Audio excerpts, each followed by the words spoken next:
Hace algún tiempo,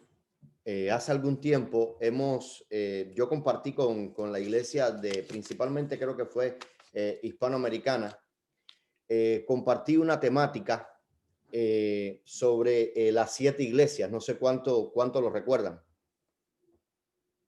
no sé cuántos recuerdan esta temática.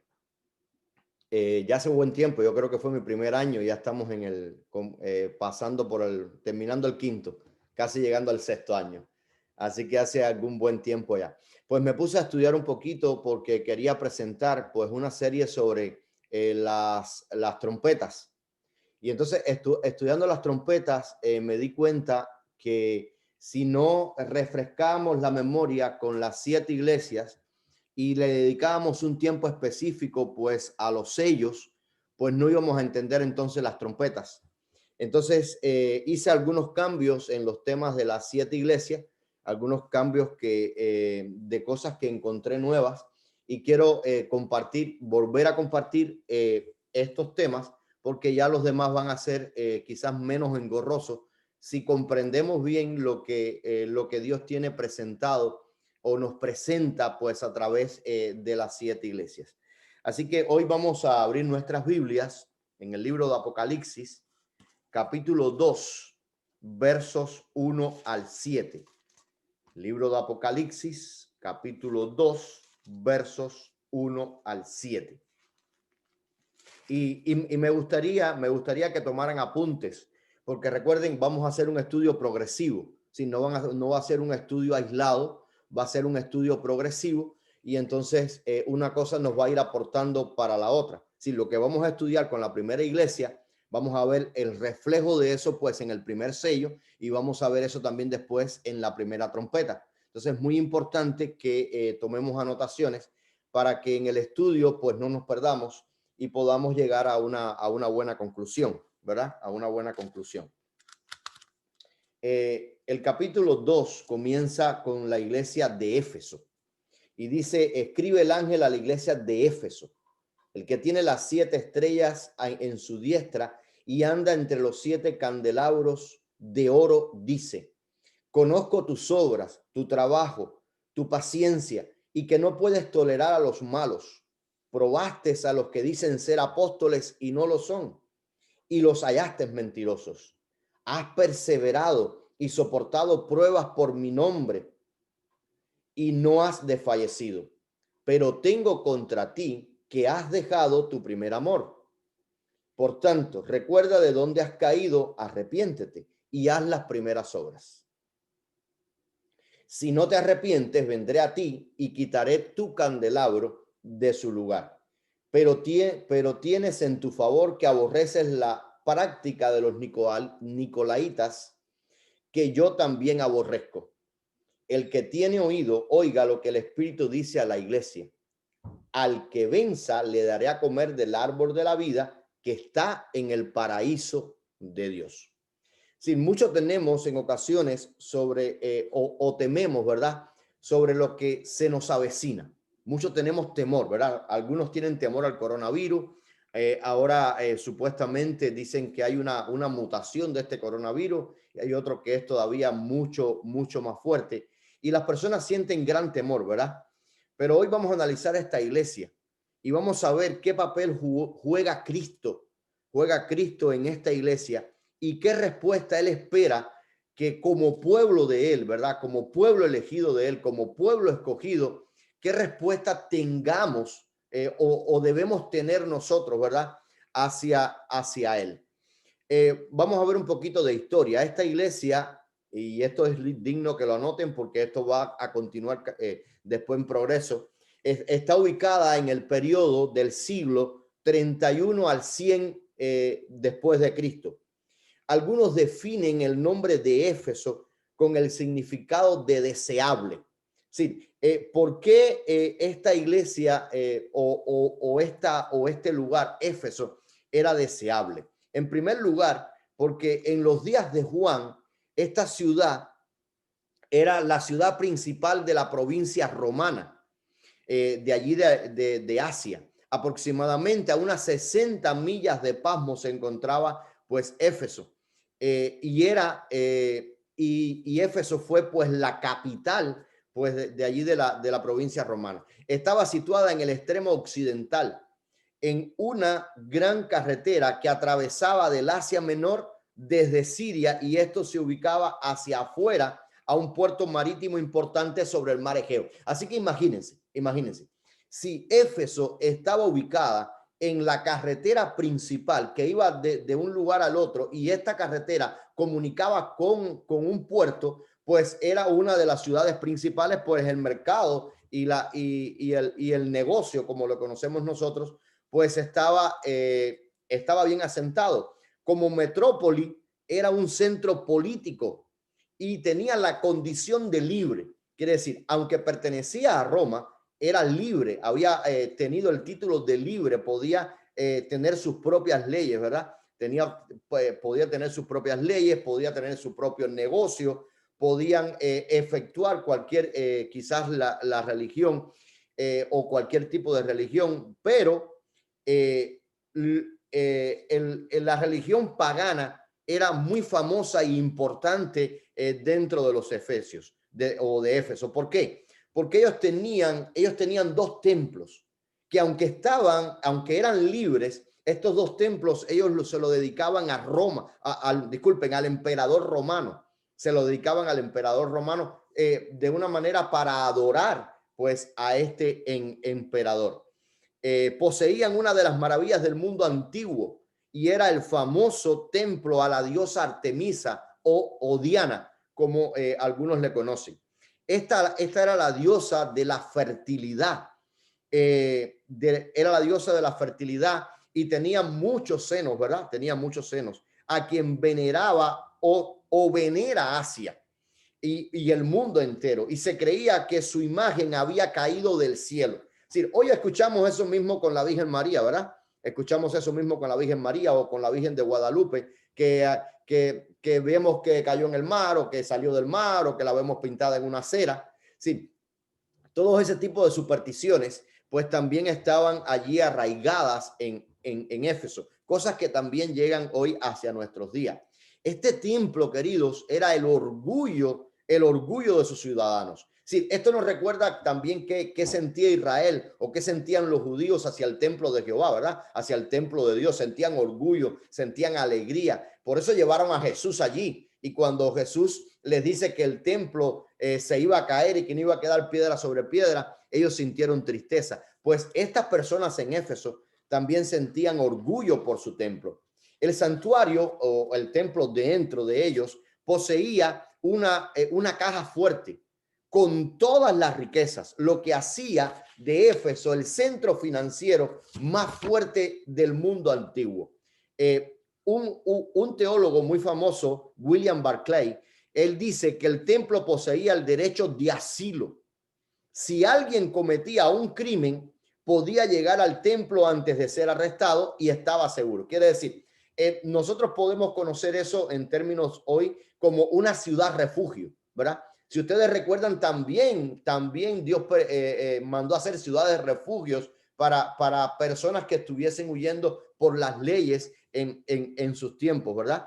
También ellos practicaban la magia, eran famosos por practicar la magia. Y era una de las ciudades sin discusión más supersticiosas del mundo. En ella vivió también el famoso filósofo Heráclito, que se le conocía como Llorón. ¿Y saben por qué?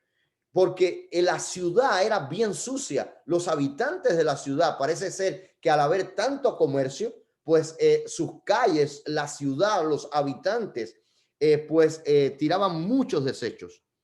Éfeso fue fundada, ya hablando ya en los términos cristianos, como iglesia cristiana, fue fundada por Aquila y Priscila, aunque después se sumaron a la predicación allí en Éfeso Timoteo y Juan el apóstol, ¿verdad? Y Juan el apóstol. Era pues muy importante que el primer mensaje de Cristo por medio de Juan hubiese sido dirigido a esta iglesia. Este periodo puede llamarse el de la pureza apostólica, atributo sumamente deseable a la vista de Dios. Sí, cuando vayamos a estudiar el primer sello, nos vamos a dar cuenta que esta pureza apostólica fue cuando se derramó el Espíritu Santo y muchas personas pues se convirtieron con el mensaje, ¿verdad?, de Pedro y los apóstoles que predicaron en aquel momento en el Pentecostés. Pero es algo que vamos a ver cuando estudiemos acerca del primer sello. Vamos a analizar esta primera iglesia y vamos a sacar algunas enseñanzas. El primer verso nos dice: escribe el ángel a la iglesia de Éfeso, el que tiene las 7 estrellas a su diestra y anda entre los 7 candelabros de oro. Sí, ¿quién es el que anda dentro de los 7 candelabros de oro? ¿Quién es? Sí, usted puede ir allí mismo en Apocalipsis 1, pues podemos hablar, no tenemos que estar callados, ¿verdad?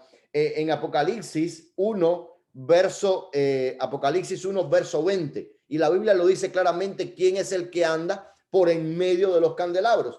Dice: el misterio de las 7 estrellas que viste en mi mano derecha y de los 7 candelabros de oro. Las 7 estrellas son ángeles de las 7 iglesias y las 7 candelabros son, y los 7 candelabros son las 7 iglesias. Así que las 7 estrellas que viste en mi mano y los 7 candelabros de oro es las 7 estrellas son los ángeles. Y pero no respondió la pregunta, parece que puse mal el texto, ¿verdad? Pero está acá sin problema. A ver, el que sus pies, el cabello, tenía en su mano derecha 7 estrellas y su... pero bueno, sabemos que el que anda entre los candelabros,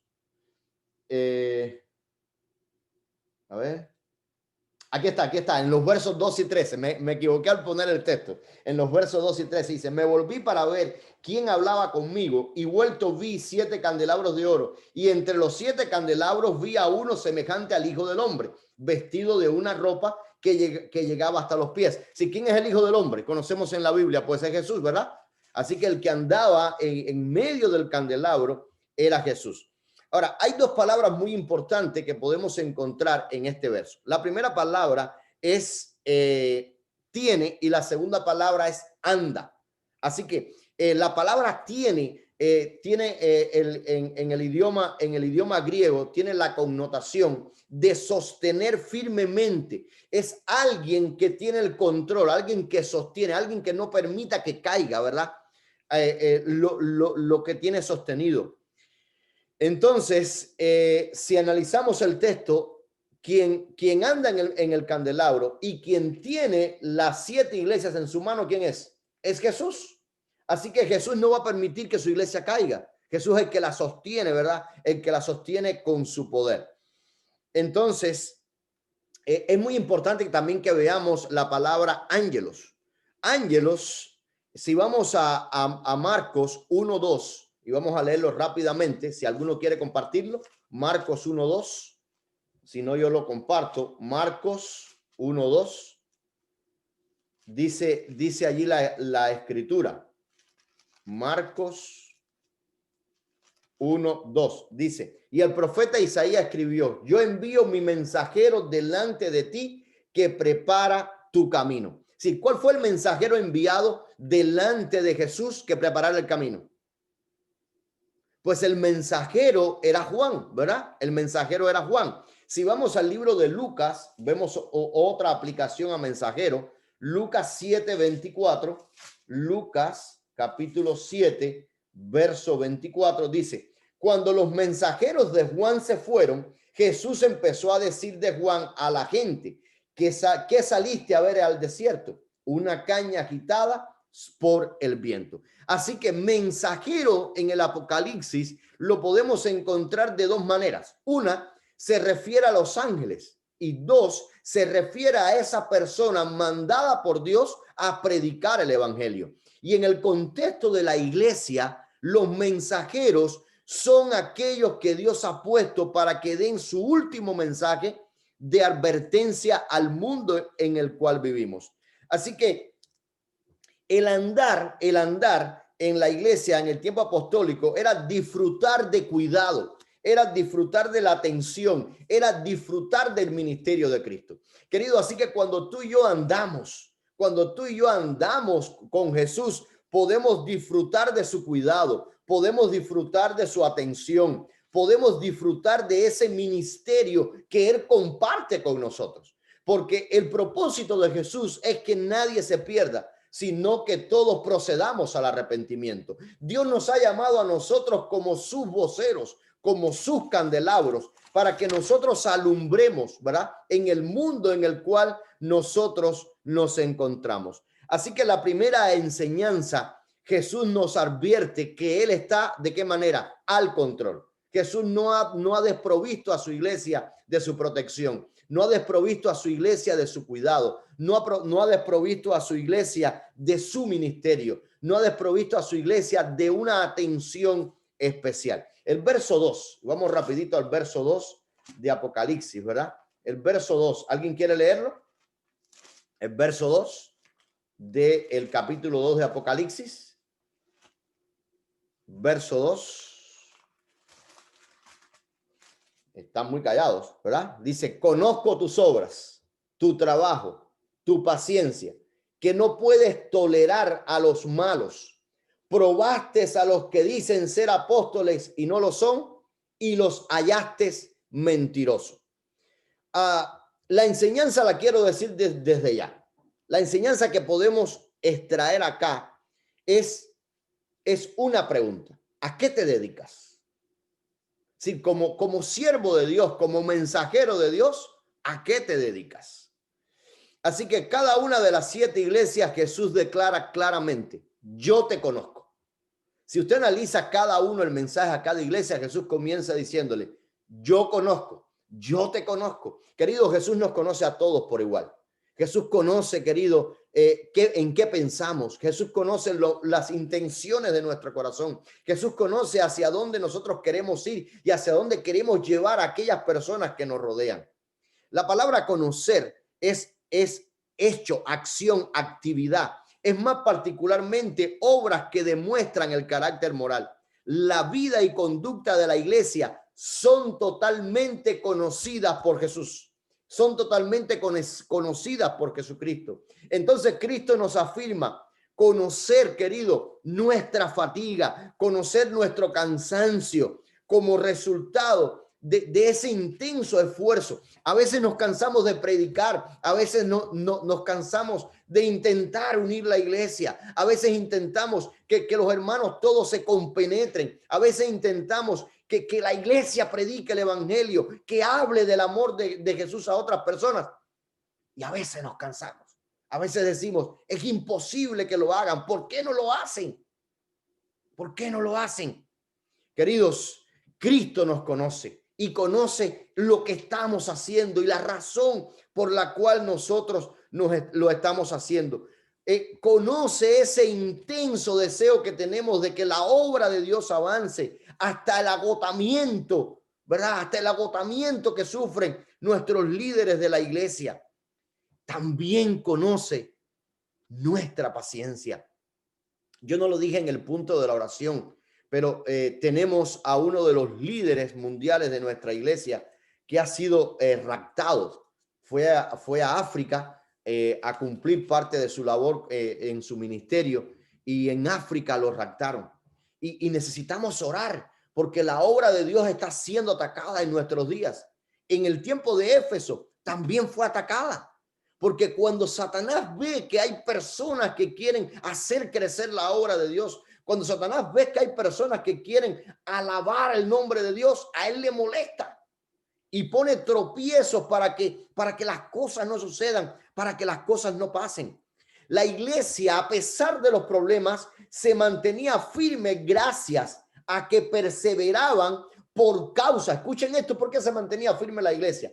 Perseveraban por causa de la pureza del mensaje que predicaban. Si la iglesia era fiel al mensaje que predicaba. La pregunta es, ¿qué mensaje estamos predicando? ¿Qué mensaje estamos predicando con nuestras palabras? ¿Qué mensaje estamos predicando con nuestras vidas? La iglesia en el año 31 al 100 era fiel, se mantenía firme porque se mantenía fiel al mensaje que estaban predicando. se oponían, escuchen esto, muy importante, se oponían a la conformidad con las ideas heréticas, quiere decir, con herejías que entraban a la iglesia. Y miren cómo dice Pablo. Sí, si usted va al libro de los Hechos, si usted va rapidito allí al libro de los Hechos, usted va a encontrar cómo Pablo tuvo que hacer frente en sus días a estos problemas. Hechos 20, Hechos capítulo 20, verso 28. Dice, mirad por vosotros, por todo el rebaño en medio del cual el Espíritu os ha puesto por obispos, para que apacentar la grey del Señor, y que él ganó con su propia sangre. Sé que después de mi partida, dice Pablo, entrarán entre vosotros lobos rapaces, que no perdonarán el rebaño. Y de vosotros mismos, quiere decir, dentro de la misma iglesia, se levantarán hombres que enseñan cosas perversas, que arrastran a los discípulos en pos de sí. Quiere decir, como iglesia, como pueblo de Dios, tenemos que estar alerta, porque aún dentro de la iglesia se van a levantar personas que prediquen un mensaje contrario al que nosotros creemos. Esto no une a la iglesia, esto no edifica a la iglesia, esto divide la iglesia. Y la iglesia de Éfeso pudo mantenerse firme porque se mantenía, querido, se mantenía fiel a lo que habían aprendido de parte de Dios, se mantenían fiel a las escrituras, se mantenían fiel a sus doctrinas. Ignacio escribió que a principios del siglo II habla de la diligencia de los cristianos de Éfeso al rechazar las herejías. Quiere decir, es algo claro, es algo que quedó bien claro. Lo que una persona hace es inevitablemente, querido, el resultado de lo que piensa y de lo que cree. Sí, nadie hace nada por casualidad. Usted habla, usted expresa, usted se comporta de la manera en la cual usted cree. Mateo 12:34 dice, generación de víbora, ¿cómo podéis hablar lo bueno siendo malos? Porque de la abundancia del corazón habla la boca. Confirma lo que habíamos dicho anteriormente. Primera de Juan 3:3 nos dice, todo el que tiene esta esperanza en él se purifica, así como él, ¿qué cosa es? Es puro, ¿verdad? Así que es muy importante que cuando nosotros hablemos, cuando nosotros actuemos, cuando nosotros vivamos en el mundo en el cual vivamos, reflejemos en nuestra vida la fidelidad, ¿verdad?, a nuestras doctrinas. Habían doctrinas heréticas en esos días, sí. Creían había una tendencia hacia el docetismo y el gnosticismo. Y esto era un sistema de pensamiento que sostiene que Cristo parecía tener un cuerpo humano, pero que era un fantasma y no un hombre en lo más mínimo. El verbo se hizo carne solamente en apariencia. Era una forma, la forma antigua del gnosticismo tiene que ver con la gnosis y era un sistema que destacaba el dualismo. Quiere decir, la realidad está compuesta de dos principios fundamentales que son distintivos y antagónicos o coiguales. Quiere decir, el bien y el mal. Hoy lo conocemos en las creencias de los chinos, ¿verdad? El bien y el mal, el yin y el yang, ¿verdad? El yin y el yang. Había un dualismo. Todas esas tendencias estaban entrando en la iglesia en este tiempo, ¿verdad? Sostenían ellos, el gnosticismo, que la materia es mala y que la liberación es de la salvación viene a través del conocimiento. Quiere decir, ellos decían que el cuerpo, que es material, es lo malo, pero el espíritu es el bueno. Por eso la creencia del alma, ¿verdad? Por eso es la creencia del alma. El alma, ¿verdad?, es la que es buena, pero la carne, pues, es mala. Contradiciendo lo que realmente dice la Biblia, porque la Biblia dice claramente que el ser humano o el alma que pecare, esta, ¿qué cosa?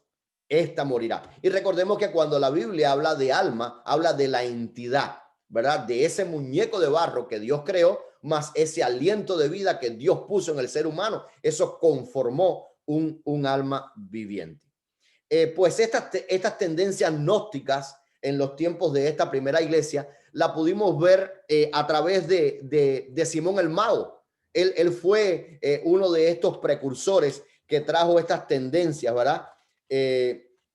A la iglesia. Después lo vimos a través también de Cerinto, cuando visitó a Éfeso y le creó dificultades a Juan en su congregación, ¿verdad? Y le provocó dificultades a Juan en su congregación. Aunque al principio tal vez no era fácil conocer los errores sutiles de esta enseñanza, los maestros podían ser reconocidos por sus frutos.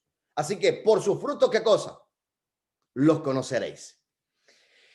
Ireneo, que vivió durante la segunda mitad del siglo II, hace resaltar que cuando Juan escribió su evangelio con el propósito específico de refutar los puntos de vista docetistas de Cerinto. Así que era algo evidente. Así que la primera enseñanza o la segunda enseñanza que podemos extraer, ¿verdad? De este mensaje es que Jesús sabe, querido, a qué tú y yo nos dedicamos. Tú y yo frente a la iglesia podemos tener una apariencia. Tú y yo frente a la iglesia podemos tener quizás expresar quizás algo, pero Dios conoce nuestro corazón. Dios conoce las intenciones de nuestro ser.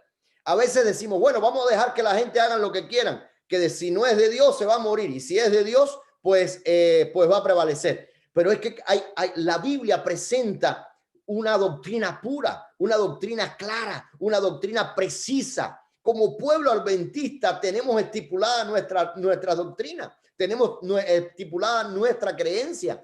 Ir en contra de eso es como ir en contra de Dios, porque Dios nos dio la oportunidad, nos dio su palabra y en su palabra podemos encontrar su verdad. Entonces, cuando yo voy en contra de esos principios, cuando voy en contra de esa doctrina, pues no estoy haciendo otra cosa que yendo en contra de Dios. Vamos al verso 4 rapidito, porque quiero terminar en tiempo. Verso 4. Pero tengo contra ti que has dejado tu primer amor. Tengo contra ti que has dejado, ¿qué cosa? Tu primer amor. ¿Cómo es ese amor? ¿Cómo es el amor que tenían estos hermanos de Éfeso? Sí, ¿cuál es el amor que quizás yo he olvidado y que debo renovar? Era un amor, estos hermanos de Éfeso, disculpen, tenían un amor de todo corazón hacia Dios y hacia la verdad. Sí, ellos no tenían otro problema. Ellos amaban a Dios y tenían la verdad, pero se habían olvidado. Sí, en un comienzo fue la iglesia creciente, fue la iglesia pujante, fue la iglesia que llevó el mensaje, pero llegó el momento que dice Dios, verso 4, pero tengo contra ti que has dejado mi primer amor. Si habían dejado a Cristo, habían dejado el evangelio, el amor mutuo y fraternal para sus semejantes en general, si ya no se amaban entre ellos, vivían en plenas discusiones, buscando quién era el mayor, buscando quién decía lo mejor. Según Juan 13:35 dice, en esto conocerán todos que sois mis discípulos, si os amáis los unos a los otros.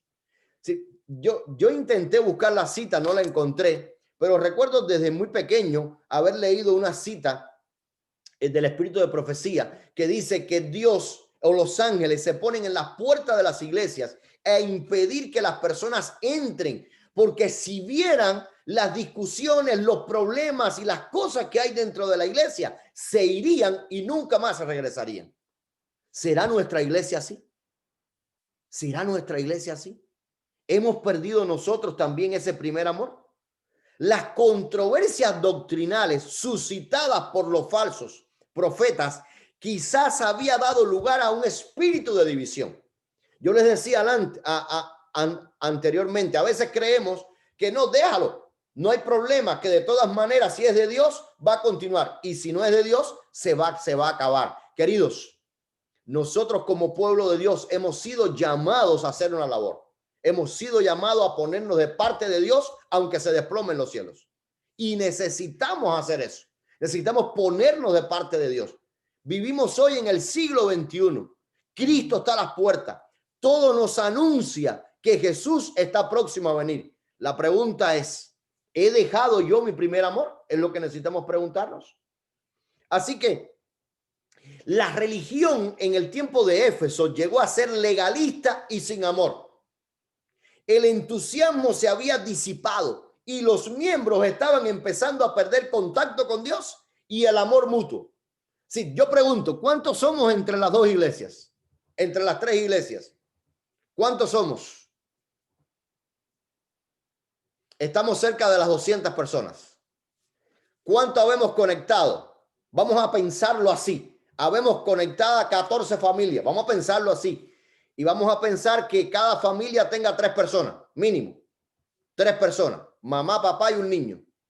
Así que si habemos 14, los matemáticos serían 30. Y 4 por 3, 12, serían 42 personas de 200. Sí, la relación entre los hermanos, la relación con Dios, ese fuego de la predicación del evangelio. Los jueves nosotros nos conectamos para estudiar doctrina. ¿Cuántos de nosotros traemos a los pies de Jesús a alguien para que escuche de esas grandes verdades? Está fuerte, ¿verdad? ¿Nos estará pasando a nosotros hoy en el 2021 lo mismo que pasó con Éfeso?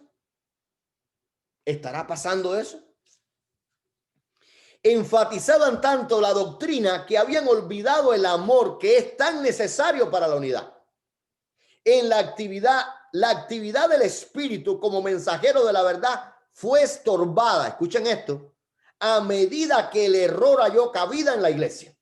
Así que cuando tú y yo permitimos que el error haga cabida en la iglesia, el Espíritu Santo se retira de nosotros. ¿Será eso lo que pasa hoy en nuestros días? Que el Espíritu Santo se está retirando de la iglesia porque nosotros estamos permitiendo que el error entre a nuestras iglesias. Juan 15:5 dice, yo soy la vid, vosotros las ramas. El que permanece en mí y yo en él, este llevará mucho fruto, porque separados de mí, nada podéis hacer. La pregunta para mí en esta ocasión sería, Pablo, ¿estás llevando muchos frutos o estás separado de mí? Dice Jesús. La pregunta para ti sería, hermano, ¿estás llevando mucho fruto o estás separado de él? Y es una pregunta que tenemos que respondernos, porque en base a la respuesta de esa pregunta es el concepto de salvación que nosotros tengamos. Es lo que vamos a recibir como fruto de nuestra salvación. Entonces, querido, la cuarta enseñanza que podemos ver, o la tercera enseñanza que podemos ver, es que Jesús nos dice que Él sabe que nosotros hemos dejado nuestro primer amor. El amor por el cuidado de las personas, el amor por las doctrinas de la iglesia, el amor entre nosotros mismos, lo hemos dejado, dice Jesús. ¿Será cierto eso? ¿Será cierto que como persona individual yo he dejado ese primer amor? Y es una pregunta a responder. Versos 5 y 6 del capítulo 2. Por tanto, recuerda de dónde has caído.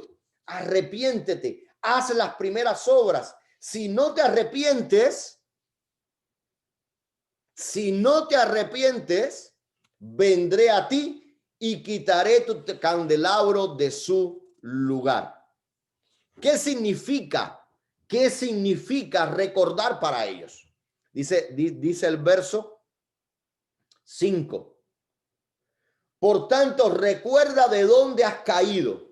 ¿Sí? ¿De dónde hemos caído? ¿De dónde cayeron los efesios? ¿De dónde habían caído?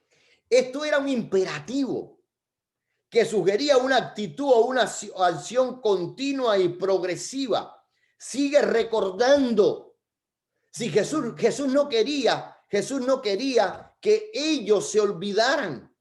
Jesús no quería que ellos estuvieran fuera. Jesús quería que ellos centraran su mente en lo que realmente tenían que hacer. Y lo único que tenían que hacer era ser luces, eran ser candelabros en sus días. Era lo que Jesús estaba pidiendo. Y es el mismo pedido que Jesús está pidiendo hoy por nosotros.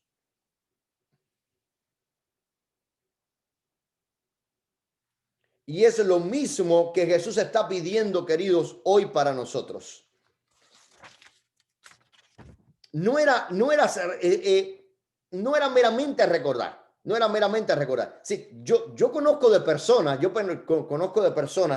que pueden relatar fácilmente cada una de nuestras doctrinas, que pueden hacer un sermón así, como decimos los mexicanos, de volada. Lo pueden hacer fácilmente. Aquí el problema no es solamente recordar, sino es ponernos en acción, es recordar cómo conocimos a Jesús, lo que Jesús ha hecho en nuestras vidas y lo que Jesús puede hacer en la vida de los demás si nosotros conectamos con ellos, les contamos nuestros testimonios y le hablamos de ese amor de Dios que ya nosotros conocemos. La iglesia había caído, pero ¿de dónde había caído la iglesia? La iglesia había caído del primer amor, del amor mutuo, del amor por los demás, del amor por el evangelio. Había caído, se habían vuelto impacientes, habían dejado de ser los representantes de Cristo. ¿Por qué lo habían dejado de ser? ¿No se han preguntado eso? ¿Por qué Jesús le dice a ellos, por tanto, recuerda de dónde has caído y arrepiéntete y haz las primeras obras? Si no te arrepientes, vendré a ti y quitaré tu candelabro. ¿Qué cosa es lo que ellos hacían? Dice, el verso 2 no los dice. Ellos trabajaban arduamente. Ellos rechazaban cualquier tipo de doctrina herética que entrara dentro de ellos. Ellos probaban, ellos solamente no escuchaban. Porque yo siempre repito, muchas veces los problemas de nuestra iglesia no es por lo que realmente nosotros estudiamos y escudriñamos en la Biblia y en el espíritu de profecía. Muchas veces nuestros grandes problemas en la iglesia es por lo que escuchamos de YouTube, porque nos convertimos en sanguijuelas. Eso es un pescadito que cuando cae algo en el agua lo devora rápidamente. Nos convertimos en sanguijuelas, comiendo comida procesada, no estudiando por nosotros mismos, pidiendo la dirección del Espíritu para que Él obre en nuestros días. Entonces, querido, por no probar a los falsos maestros, ellos habían caído, ellos habían aceptado la doctrina de los nicolaitas, que era una palabra, sí, miren esto, Nicolás y Balaán. Sí, ustedes dirán, bueno, ¿qué tiene que ver Nicolás con Balaán? Sí, hay pruebas suficientes, hay algunas pruebas que pueden demostrar que Balaán era el nombre en el Antiguo Testamento para referirse a Nicolás. Parece que Nicolás y Balaán es el mismo nombre. ¿Por qué? Ejemplo, Nicolás en griego es una palabra compuesta, Nikao y Laos, que significa el que conquista al pueblo. Balaán puede derivarse de dos palabras hebreas, An, que significa pueblo, y Baal, de Bala, destruir o tragar, que significa destrucción del pueblo. Por eso se sugiere que Nicolás pudiera ser la versión griega de Balaán, que puede por significar exactamente lo mismo. Es una persona que conquista al pueblo para destruirlo. ¿Tendremos personas de eso hoy en nuestros días en la iglesia? ¿Tendremos personas iguales que esa? Según Hipólito y Ireneo, eran los seguidores de Nicolás de Antioquía, uno de los 7 diáconos de la iglesia primitiva, quien terminó en hereje. Así que aún dentro de nuestra iglesia pueden haber líderes que prediquen mensaje contrario a nuestras doctrinas y son herejes. Pero ¿cómo recibimos ese mensaje? Ya hemos estudiado nuestra Biblia, conocemos 100% nuestra doctrina, que está basada en la Biblia, conocemos el espíritu de profecías, o sencillamente comemos comida procesada, comida masticada. ¿Qué hace la comida procesada? ¿Qué hace la comida de McDonald's? ¿Qué hace la comida de Burger King? ¿Qué hace esas comidas? Aumenta el colesterol malo en nuestro cuerpo. Y al aumentar el colesterol malo en nuestro cuerpo nos destruye. ¿Qué hace cuando comenzamos a no alimentarnos como debemos alimentarnos? Comenzamos a meter toxinas en nuestro cuerpo, a escuchar, a introducir toxinas y nos separamos de Dios. Creían que había un solo Dios, comían cosas sacrificadas a los ídolos, cometían fornicaciones. Este hombre no solo ganaba seguidores de entre los efesios, sino también dentro de la iglesia de Pérgamo. Ellos creían que había un solo Dios que hizo todas las cosas por su palabra. Quiere decir, no aceptaban a Jesucristo como su Salvador personal, ni creían en la obra del Espíritu Santo en cada persona. Balaán era del pueblo de Dios, fue contratado por un rey enemigo para maldecir al pueblo de Dios, esperando así que Dios se olvidara de Israel. Queridos, ¿habrán personas dentro del pueblo de Dios que sean contratadas por Satanás? ¿Habrán personas dentro del pueblo de Dios que sean contratados por Satanás? ¿Habrán líderes dentro de la iglesia que sean contratados por Satanás para dividir y maldecir al pueblo de Dios? Yo creo que sí, porque si en los tiempos de los Efesios, que era el comienzo de la era cristiana, surgió como resultado de que Satanás quería dividir la iglesia, quería destruir la iglesia, quería parar la obra de Cristo en nuestros días, que estamos a punto de heredar el reino de los cielos. Va a pasar lo mismo, o debe estar pasando lo mismo en nuestro contexto. Debían arrepentirse, pero ¿arrepentirse de qué? Arrepentirse, según Barclay, querido, es darse la vuelta. Es un hombre que mira en una dirección alejada de Dios. Sí, cuando yo necesito arrepentirme es porque yo estoy mirando en una dirección alejada de Dios y necesito entonces mirar hacia Dios, retornar hacia Dios, buscar a Dios para poder entregar mi vida a Él de todo corazón. Entonces, querido, el arrepentimiento no es otra cosa que el regreso a la devoción, el regreso a la oración, el regreso a la meditación y a la contemplación de la obra de Cristo, de lo que Él quiere hacer en nuestras vidas. Querido, yo he visto pocas amenazas en la Biblia. Y aquí encontramos una en la primera iglesia. Encontramos juicio directamente de Dios. Miren el verso. Por tanto, recuerda de dónde has caído, arrepiéntete, haz las primeras obras. Si no te arrepientes, aquí hay juicio, vendré a ti, dice Jehová, y quitaré tu candelabro de su lugar. Habíamos dicho que qué cosa era candelabro. Era luz, ¿verdad? Era luz. ¿Qué significa quitar ese candelabro? En la Biblia el emblema de candelabro define, ¿verdad? Define el rol de la iglesia como pueblo que testifica de Dios al mundo. Así que el candelabro no es otra cosa que el pueblo de Dios que testifica al mundo. Ese es el rol que la iglesia debe tener. Y dice Dios que si yo no resisto a los que traen doctrinas heréticas a la iglesia, si yo no regreso al primer amor, si yo no regreso y me arrepiento, si yo no cambio mi perspectiva, dejaré ser pueblo de Dios. Se quitará de mí el poder de esa luz. La pregunta es, ¿estoy dispuesto a hacerlo? ¿Estoy dispuesto a regresarme? Segunda de Pedro 3:9 nos dice, el Señor no demora en cumplir sus promesas, como algunos piensan, sino que es paciente para con nosotros, porque no quiere que ninguno perezca, sino que todos procedamos al arrepentimiento. Hay algo que tú y yo tenemos que hacer hoy, y ya el tiempo se me acabó.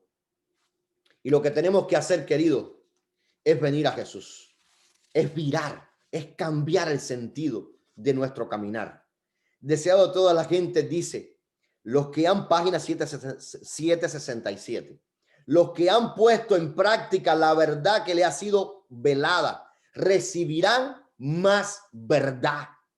Los que tienen el espíritu receptivo lograrán muchísimo más beneficio de cualquier presentación de la verdad que las personas inteligentísimas que no quieren recibir las cosas espirituales. Quiere decir que yo no necesito intelecto, yo no necesito una escuela, un seminario, tener 12 grados. Yo necesito mirar hacia Jesús, mirar hacia el blanco, arrepentirme, pedirle a Jesús que tome el control de mi vida y sin importar si eres bien académico o no, tú vas a recibir el poder suficiente para presentar verdades eternas al mundo que está pereciendo. Yo quiero preguntarte, querido, con todo amor y cariño, ¿desde cuándo no traes un alma a los pies de Jesús? ¿Habremos dejado ese primer amor? ¿Tendrá Jesús que tocar nuestras vidas o quitará de nosotros ese candelabro? ¿Qué tendrá que hacer Jesús?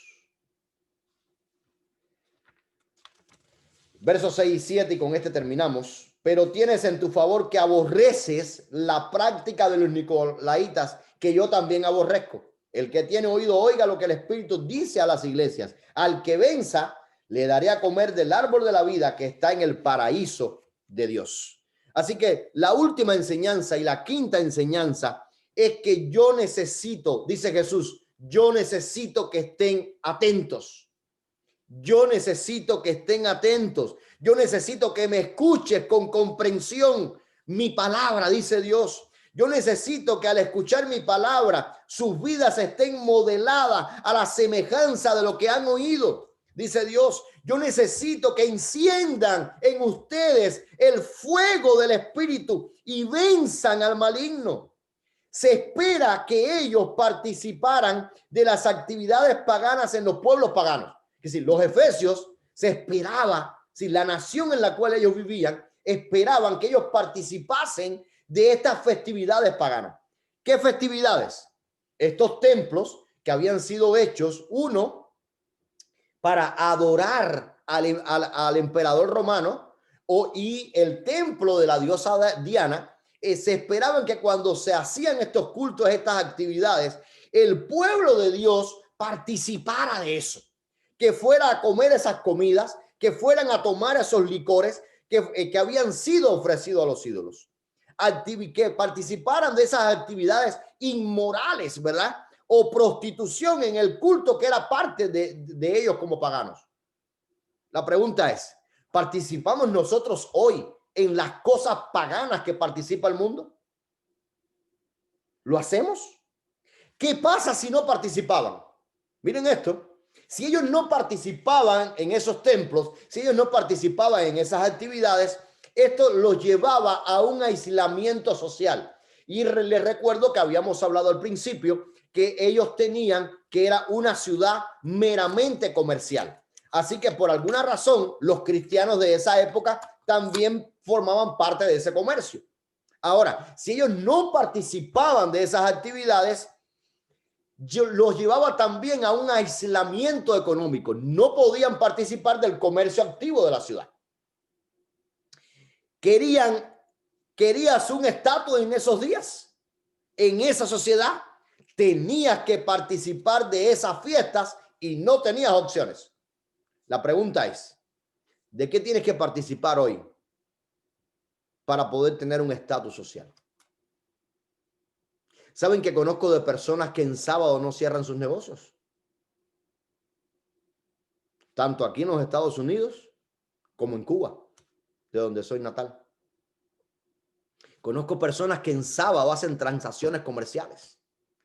Conozco personas que en sábado compran por internet.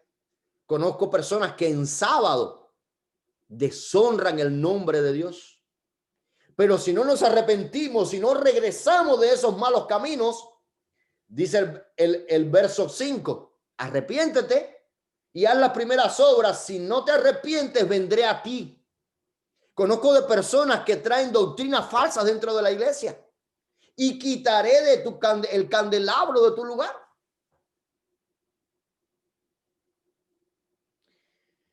La palabra para vencer, querido, significa ser victorioso, ser vencedor. Pero el estar al estar en participio presente implica una victoria continua. Sigue venciendo, continúa siendo victorioso. Y ese es el llamado de Dios a su pueblo. El llamado de Dios a su pueblo es arrepentirse y a continuar siendo victorioso, a renovar nuestro pacto de fe con Dios. Juan nos muestra que el más débil de nosotros, querido, en este capítulo, el más débil de nosotros puede ser un vencedor. El más débil, el menos estudioso, el menos preparado, puesto en las manos de Dios con su espíritu, podemos llegar al corazón de las personas que lo necesitan. Sin embargo, el contexto del verso 2 al 6 sugiere que esta victoria es en un sentido especial el triunfo sobre los falsos apóstoles y maestros que han estado tentando a los creyentes a comer del árbol del conocimiento humano. Cuán apropiado es que la recompensa por la victoria sea el acceso al árbol de la vida. Querido, ¿a qué nos está invitando el enemigo hoy en nuestros días? ¿A tener negocios prósperos? ¿A tener un mejor carro? ¿A tener una mejor casa? ¿A que en Cuba yo prepare una casa, compre un carro y prepare mi vida para dentro de un tiempo irme hacia que en México, pues yo compre una parcela de tierra, un rancho y lo prepare bien, haga una buena casa, le ponga buenas puertas, le prepare todas las condiciones, compre caballo, compre bueyes, compre vaca y lo tenga todo listo allí para pronto irme? Pero mientras tanto estoy viviendo en este mundo, estoy viviendo en los Estados Unidos de Norteamérica y mi único pensar es cómo hacer dinero cuando el mundo perece por falta de luz. Queridos, necesitamos arrepentirnos, necesitamos regresar. Miren esta promesa para el que venza, miren esta promesa. Como el jardín del Edén en Génesis 2:9. La ubicación destaca la importancia del árbol en el plan de Dios para un mundo perfecto. ¿Dónde estaba el árbol el árbol que daba eternidad? El árbol que se comía su fruto, que daba fruto 12 frutos al año, que sus hojas eran para sanidad de las naciones. ¿Dónde estaba ese árbol? Ese árbol estaba en el jardín del Edén, el paraíso de Dios. Entonces, querido, en el Apocalipsis simboliza el jardín del Edén restaurado, en el cual los redimidos compartirán el don de la vida eterna que Adán y Eva gozaban antes de la entrada del pecado en el mundo. Miren qué nos dice mi escritora favorita en Patriarcas y Profetas, página 46 al 47, y también lo dice en El Conflicto de los Siglos, páginas 704 y 706. El huerto del Edén era el paraíso en la tierra. Cuando el Edén sea restituido a este mundo, la tierra llegará nuevamente a ser un paraíso. El árbol de la vida eterna, libre de sufrimiento y muerte, el que venza y reciba la promesa de un permanente en el Edén restaurado, en el que se compartirá el don de la vida. Así que, queridos, ¿quieres vivir en el paraíso de Dios? Que no es otra cosa que cuando el Edén sea restaurado en esta tierra y este mundo sea transformado, viviremos junto a Jesús, disfrutaremos la eternidad y estaremos siempre con Él. La pregunta es, ¿crees que Dios está al control? ¿Crees que Dios sabe a qué te dedicas tú? ¿Crees que Dios sabe que tú has sufrido muchas veces por el evangelio? ¿Crees que Dios sabe que has dejado tu primer amor? ¿Tú crees que Dios quiere que tú tengas un lugar en su reino? ¿Tú crees que Dios quiere que estés atento a su palabra? Dios te invita a que venzas. Dios te invita a que te arrepientas. Dios te invita a que regreses. Dios te invita a que tomes el control de tu vida, que te pongas a la par, que recuperes ese primer amor, que les cuentes a otros cuántas maravillas Dios ha hecho en tu vida, que ese candelabro que Él ha puesto en tus manos brille por hoy y por toda la eternidad. Dios te bendiga, Dios te guarde y Dios permita que cada momento de nuestras vidas podamos ser fieles a Él, aunque se desplomen los cielos. Carreño, activa tu audio, por favor.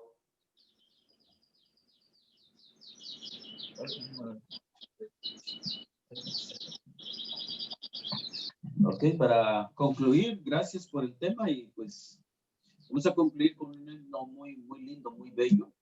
Y lo vamos a cantar todos, aquellos que nos puedan acompañar, pueden cantar ahí donde estén con nosotros. Himno 327 y se llama Jerusalén, mi amado hogar.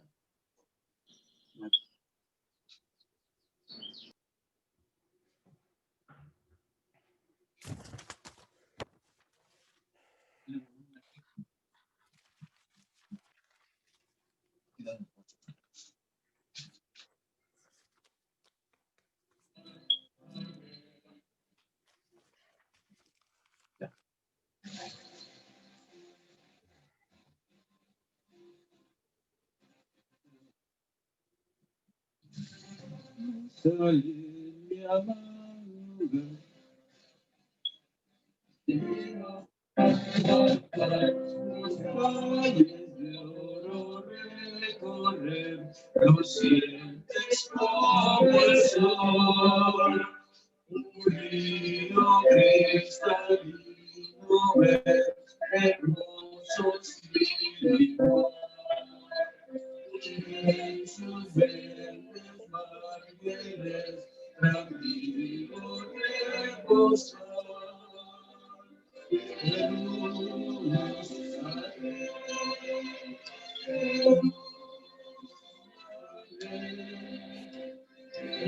Jerusalén, mi amado hogar,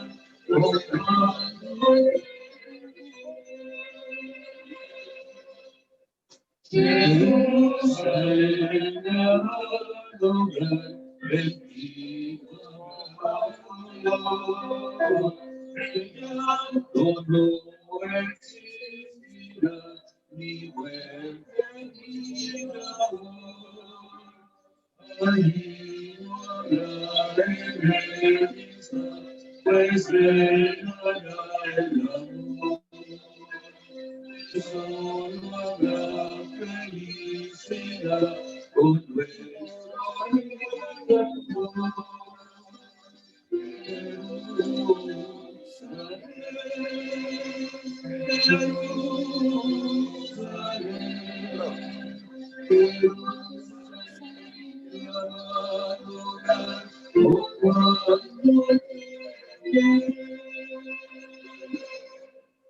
Ansío pronto a ti llegar y a fieles hogar. En mis amados que perdí, hallarme otra vez.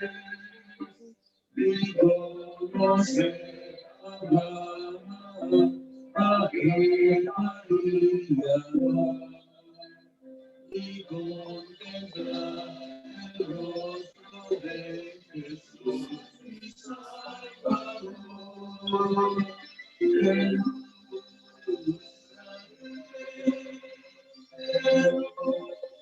Jerusalén,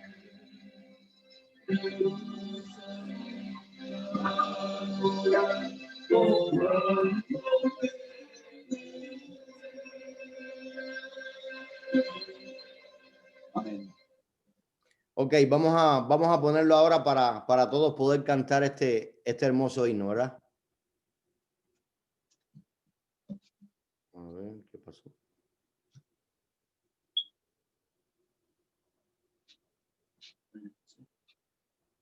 No sé qué pasó.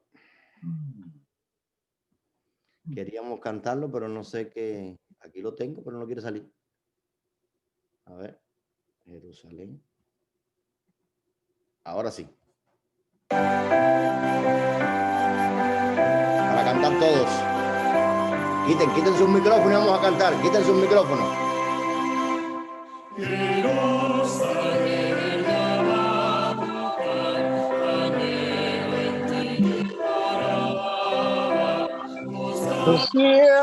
Como el sol, un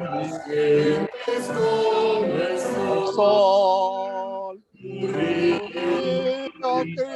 cristalino verdoso sin igual, sus verdes márgenes tranquilo reposar.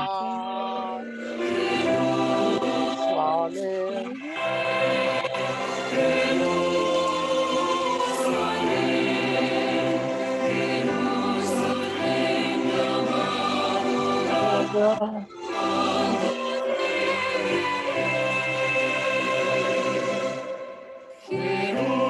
Jerusalén, mi amado hogar, habrá dolor.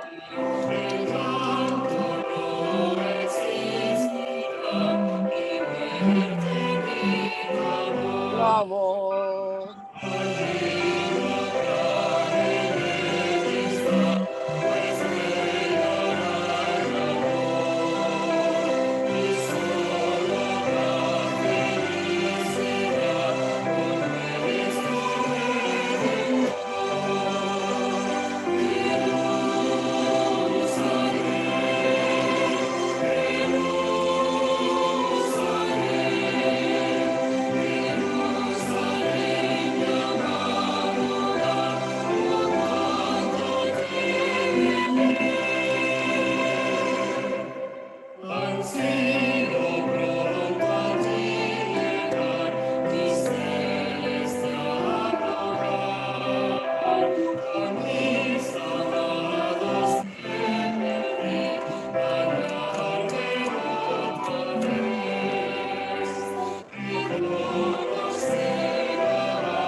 Amén.